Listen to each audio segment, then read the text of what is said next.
အားလုံးပဲမင်္ဂလာပါကျွန်တော်ဒီနေ့ပို့ချပေးမယ့် exact သင်ခန်းစာတော့ tube formula ရဲ့စမ်းရဲ့ tube ရဲ့တွဲသုံးနည်းလေးဖြစ်ပါတယ်။ဒီဥစ္စာကျွန်တော်တို့ tube formula လေးကိုအရင်စတင်ပြီးတော့ရှင်းပြပါမယ်။ဆရာလေးကတော့ဒီမှာမှတ်ရဲ့ C ရဲ့ C1 C2 C3 ဆိုပြီးရေးထားတာနော်။အဲ့တော့ကျွန်တော်ဒီမှာညီမချင်းလေးရေးပြီးတော့ tube လို့ရေးလိုက်မယ် CHO တွင်တက်ကီလေးနဲ့မယ် tube မှာကျွန်တော် index number ရှိတယ် value 1 value 2ဆိုပြီးစသည်ရှိတယ်နော်။ index number ဆိုတာကကျွန်တော်တို့သွားခြင်းနဲ့ number လေးရေးရတာပေါ့နော် index ဆိုဥမာကျွန်တော်ဒီမှာဒီနေ့ January February March April ပေါ့အတိုင်းထားမယ်ဆိုကျွန်တော် index ကိုကျွန်တော်3လောက်ထားလိုက်မယ်3ထားပြီး comma ပိတ်မယ်ပြီးရင် value 1မှာကျွန်တော် January ရစမယ်ပေါ့ value 2 February value 3 March ဟုတ်ပြီနောက်တစ်ခုဒီတိုင်းလေးပေါ့နော်အဆင်ပြေတယ်လို့ဒီတိုင်းလေးထည့်သွားလို့ရတယ်ကျွန်တော်ထည့်မှာက1 2 3 4 5ကိုထည့်လိုက်တယ် index number ကိုအဓိကကြည့်ရမှာပါ index မှာကျွန်တော်ဒီမှာ number 3ထည့်ထားတယ်ဒါ index number 3ထည့်တော့ကျွန်တော်ကဒီမှာ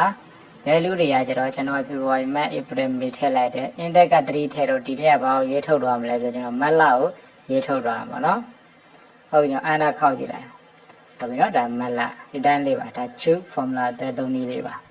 index number ကိုအဆင်ပြေလို့ထည့်မယ်ပြီးရင် value တွေကအဲ့ဒီကတက်ဆိုင်နေရာကြီးထည့်သွားမှာနော်ဟုတ်ပြီနောက်တစ်ခုက sum ရဲ့ tube ရဲ့တဲ့သုံးနည်းလေးပါညီမချင်း tube ကိုရေးမယ် tube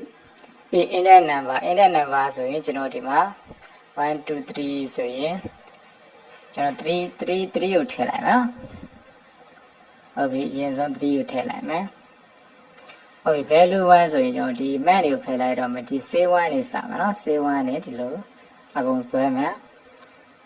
အဲ C2 ကို select ပေးမယ်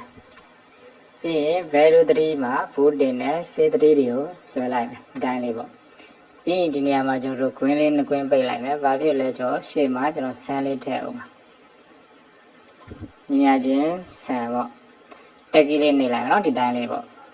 ဒီ green နှစ်ကွင်းပိတ်ရတာရှေ့မှာဒီမှာ sun မှာကျွန်တော် green ရှိမယ်ချုပ်မှာ green တစ်ကွင်းရှိမယ်နော်အဲ့ဒါကိုစားပြပြီးနှစ်ကွင်းပိတ်တာပါအဲ့တော့ကျွန်တော် index number ကိုကြည့်လိုက်မယ် index ကကျွန်တော်တို့က3ကိုရွေးတဲ့အတွက်ကြောင့် value 1 ဒီမှာ value 2ကဒီမှာ value 3ကဒီမှာဆိုရင်ကျွန်တော်တို့3ရွေးထားတယ်အဲ့တော့ပြီးတော့လက်ရှိမှာလဲစမ်းထည့်ထားတော့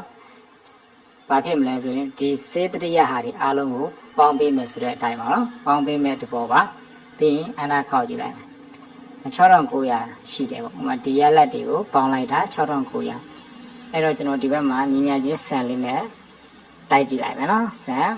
ဒီရလက်တွေဟုတ်နော်ဒါတော့မပါဘူးဒါထက်ကတွက်ထားတယ်ဟာအနာခောက်ကြည့်တယ်မယ်6900ဟုတ်ပြီနော်မှန်သွားပြီ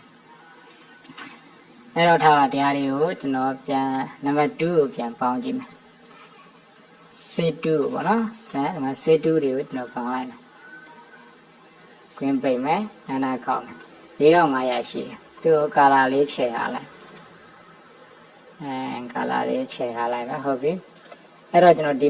ဟာကိုကျွန်တော်ပြန်ပြင်မယ် function 2အဲ့တော့ index number ကကျွန်တော်3ထားတယ်ဒါတွေပေါင်းတာ C2 ကိုကျွန်တော်တွက်မယ်ဒီရလက်ဟုတ်မဟုတ်ပေါ့နော်4500နဲ့ပေါင်းထားတယ်အဲ့တော့ဒီမှာ2လေးထည့်ကြည့်ဟုတ်ပြီနံပါတ်2အဲဆို C2 ကတွေပေါင်းထားတာပေါ့4500ဖြစ်ရမယ်အနာခောက်ကြည့်လိုက်နော်ဟော4500ဒါဆိုရင် sum formula နဲ့ tube formula တွဲသုံးနည်းလေးကိုသိလောက်ပြီးထင်ပါတယ်အဲ့တော့ဒါတွေကတော့ formula လေးတွေတွဲသုံးတာအောင်လို့သင်ပေးတာပါတကယ်တမ်းဆိုရင်တစ်ခုချင်းရွေးမယ်ဆိုရင် sum နဲ့ရွေးပေါင်းလိုက်ရပါနော် okay tube formula sum tube formula ကိုအားလုံးနားလည်မယ်ထင်ပါတယ်အားလုံးအဆင်ပြေပါစေ